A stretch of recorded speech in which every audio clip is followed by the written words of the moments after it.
I kind of want to take some time to make this video to talk about some of the ridiculous prices for the One Piece card game currently. And I'm not just talking about Gear 5 manga Luffy in the English one, which I recently tweeted about. We'll have a discussion about that, but also about some of the price cards for the One Piece card game that have been kind of going crazy in pricing.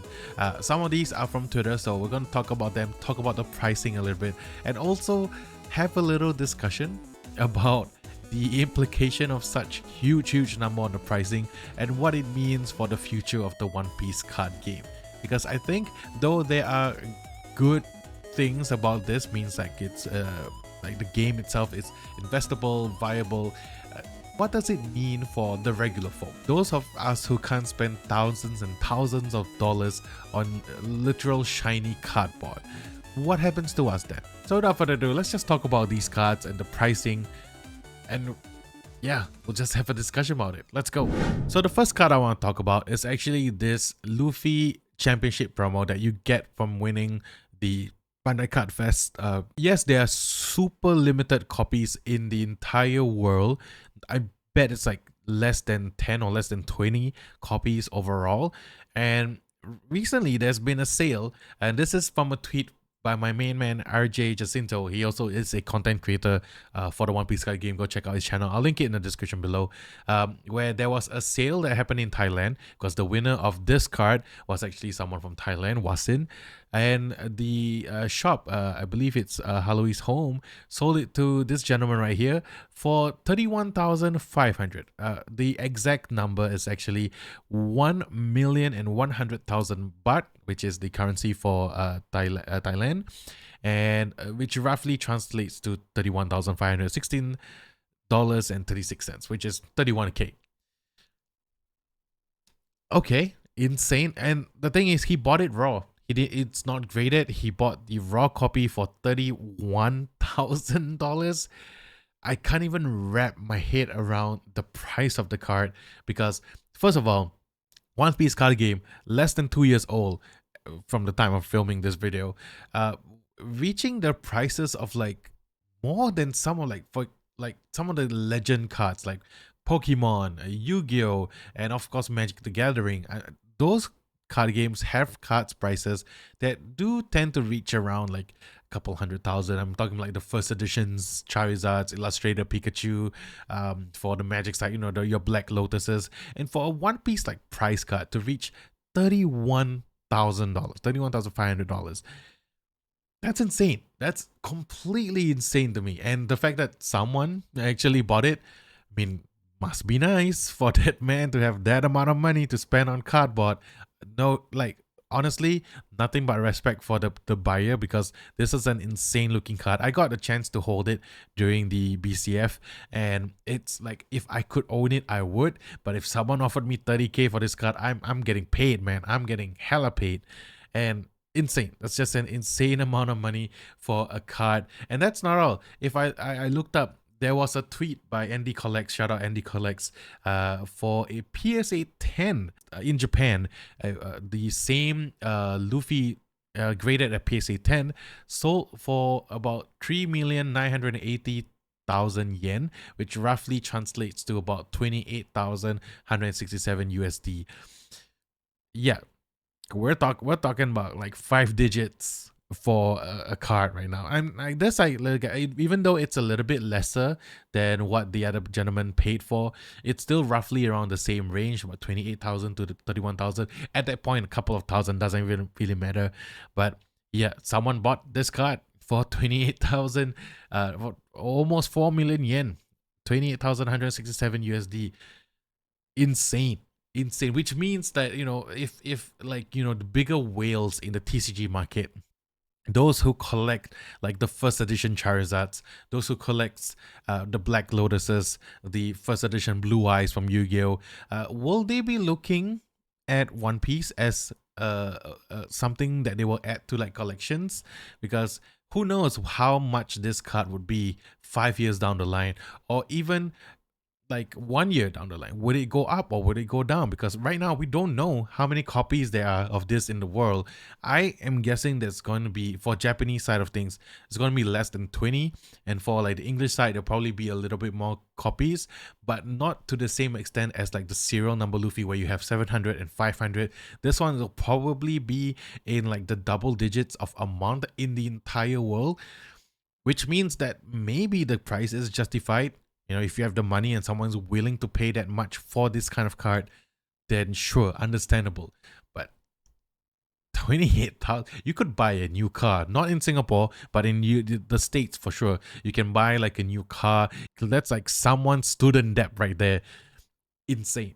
Insane. And that's not the only thing that has been insane. So there is another deal, which is the Black Label Serial Luffy. Now this is unconfirmed based on RJ Jacinto's tweet, but there was another person, a One Piece TCG deal on Twitter. Follow these gentlemen right here because they actually tweet out a lot about like the collector aspect of the game, which is insane. So this rumored, someone in the Facebook group said that the Philippines Facebook group, and from here he said that this Luffy, this serial number Luffy, I think this is a different number.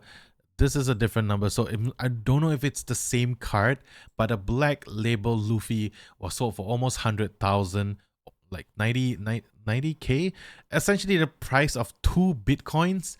So he paid for this Black Label card with 2 Bitcoins. And if this is true, it's going to be like one of the biggest sales for the One Piece card game, because it could be one of the first few cards to reach like almost 6 digits. Now, if you are asking why a Black Label, for those of you who are unaware of like TCG grading and stuff like that, a Black Label is like the ultimate perfect card. It's not easy for a card to get a Black Label. I say that it's not easy, but a lot of One Piece cards actually do get Black Labels. But yeah, it's not easy for a serial number Luffy, for a card to get a Black Label, and for a serial number Luffy who has limited supply in the entire world, for it to get a Black Label, yeah, that's insane. And now it has a huge price tag. And if you're a collector and if you want to collect your Black Labels, yeah, you're gonna shell out a couple of bucks for this card for sure. It's not confirmed. I don't know if this is true or not. I just wanted to bring it up because this is also another example of such a huge amount of money. This is life-changing money. But because if I have like $90,000, do you know how many burgers I can buy?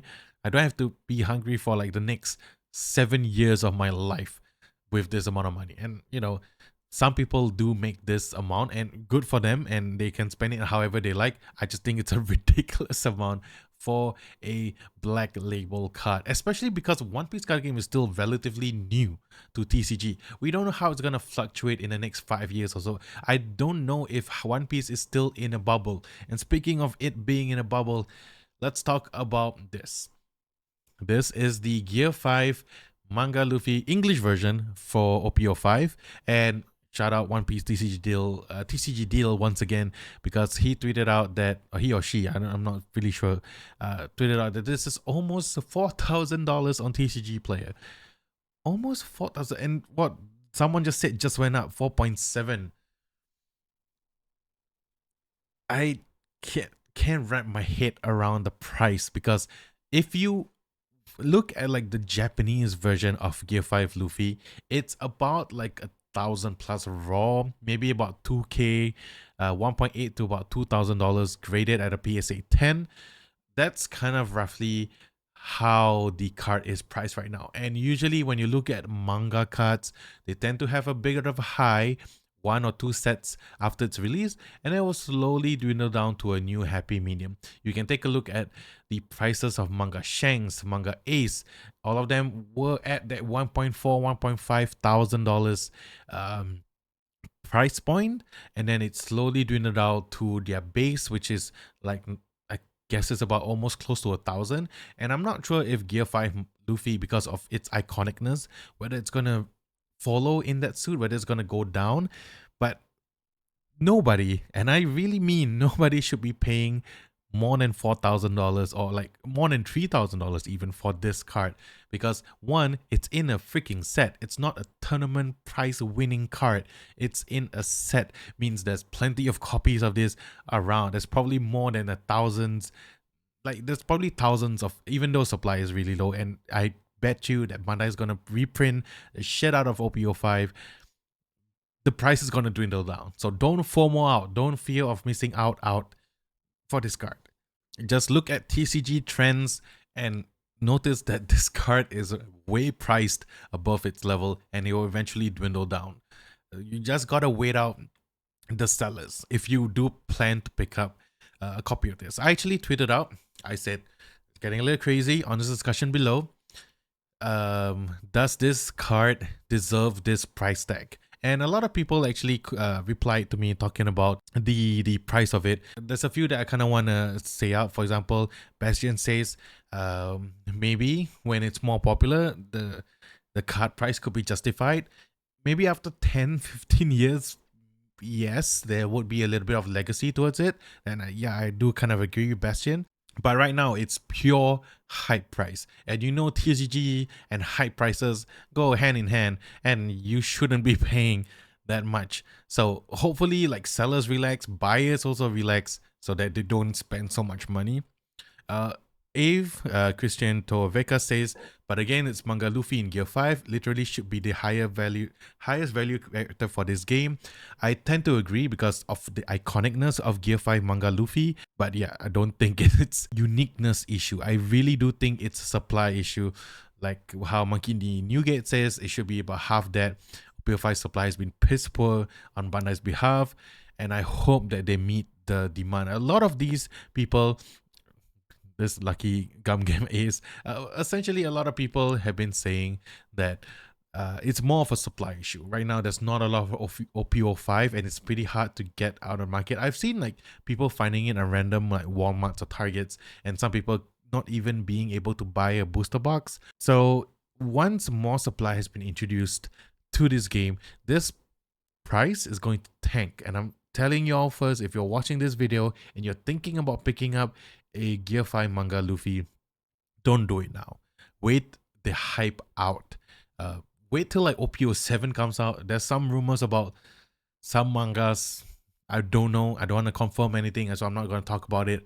That when that comes out, this might drop. So you gotta wait and see. But even for me personally, like, I opened up a case of OPO5 and I didn't pull a signed order. I didn't pull a Gear 5 Manga Luffy, and I'm still don't own those cards. Those cards are part of my ultimate chase list, and eventually I will get around to picking them up for myself. But I'm gonna wait out the hype prices. I don't think the prices should be as high as they are, especially for a relatively new TCG.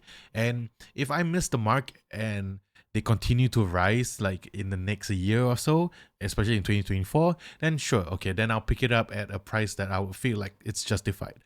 But I don't think that it's justified. So it's going to go down slightly before I choose to pick them up. And I feel like people should wait this out. Don't give in to FOMO and wait out the prices for this particular card. So there you go. That's just a little video talking about the ridiculous pricing of the One Piece card game. Are we currently in a One Piece card game bubble? Because right now, prices have been ridiculous, not only for like the chase cards, but also for like the super rares and the normal alternate art. Some of it's a little bit inflated, and I fear that right now we're in a bubble, and once the bubble bursts, everything's gonna tank, and people are gonna be disappointed that the prices of their cards go down in value. We have seen this happen in like 2022, 2023 Pokemon, where the absolute high and the hype was crazy. Everyone's buying and selling at a ridiculous amount of pricing, and then it suddenly tanked. Everything just went down, the market readjusted, and now people are Pokemon's pretty in a good spot, I would say, except for like the older stuff and the higher value cards. But for this, yeah, I do think that we are kind of in a bubble a little bit for One Piece card game, and it's not really good for potential new players, collectors as well. Like, I would love to collect all the alternate arts, especially at the leaders, and if they are at an inflated pricing, it's gonna deter me from wanting to collect as much as I can, and I feel like that's the case for most of the collectors out there as well. So I hope that this gets addressed by introducing more supply to the massive demand of consumers or customers that actually really want to play One Piece or want to get their hands on One Piece TCG products. So this is a problem that I feel like Bandai should address in the future. They have to kind of be aware that this is happening. Like, there's no reason for starter decks to be worth like an insane amount of money when it's supposed to be an entry point for someone to get into the game. Hopefully they get a handle of it. Hopefully like things get better overall for pricing, and for us normal folks, for us regular Joes or regular jobs who have a little bit of extra spending power every month to buy like a booster box or a couple of cards or so. Hopefully we won't be part of the rat race of getting all these expensive chase cards, and we'll be content with the stuff that we have or with the stuff that we pull from our regular boxes. And I want to just gentle reminder for the people who watches my videos, this is a card game. This is like, yes, I think cards have kind of been overvalued as literal forms of investment, but there's more to life than money, and you should enjoy this game for what it is, a great game, a great card game. And like, because it's One Piece and I love One Piece, the love for One Piece as well. Don't give in to the hype. Don't give in to the FOMO. Wait them out. If you have the extra cash, if you have the spending money, if you have like $10,000 lying around and you want to buy all these cards, by all means go ahead. No one's stopping you. Good for you. Must be nice. But for all the other folks out there, don't give in to the hype. Don't give in to the FOMO. Just take your time with this game. Collect at your own pace, at your own spending means, and yeah, just don't be jealous of other people. I get jealous of all the other people who have PSA 10s of Gear 5 Luffy and I don't have it. But you know what? I'm gonna just be jealous and save money. That's essentially it. That's my message for this video. Yeah, we can be jealous and not spend a dime. Anyway, yeah, I just want to talk about the ridiculous pricing of the One Piece card game so far, of the One Piece cards so far. And yeah, can't wait to see what 2024 brings and whether there's going to be an absolute high in the market for some of the price cards out there. Anyway, that's it for me for today. I hope you guys enjoyed this discussion video. I hope you guys have a great one ahead, and I'll see you guys in the next one. Peace.